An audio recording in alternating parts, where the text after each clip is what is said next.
இன்றைக்கி நம்ம எங்கே இருக்கோம்னா தூத்துக்குடி கடற்கரை. இது வந்து ரோஜ் பூங்கா பக்கத்தில் இருக்குது. அருமையாக இருக்கும், பார்க்குறதுக்கு நல்ல வியூவாக இருக்கும். வேறு இதை பார்த்துட்டிங்கன்னா இதுதான் அணுமின் நிலையம் தூத்துக்குடி. இது தெரியுதுல்ல, அதுதான். இந்த வெயிலுக்கு இந்த இடத்துல வந்து நின்ன உடனே அவ்வளோ கூலிங்காக இருக்குது. கடற்கரை காற்று. நம்ம மக்கள் பாருங்க, எங்கே போனாலும் இந்த குப்பைகளை போட்டு கடற்கரையும் நாசக்காடு ஆக்கிடுவாங்களாட்டு இங்கே பாரு. கடற்கரை ஓரத்தில் அவ்வளோ குப்பையும் வந்து கிடக்கு. பாட்டிலு, கூல்ட்ரிங்க்ஸ் குடிக்கிறது எல்லாமே.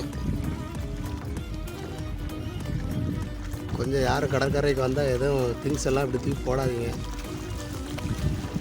மீனுகள்லாம் செத்து போகும் இதால். அந்த கரைக்கு பார்த்துக்கிட்டிங்கன்னா உப்பளம் தெரியும் பாருங்க, உப்பளம்.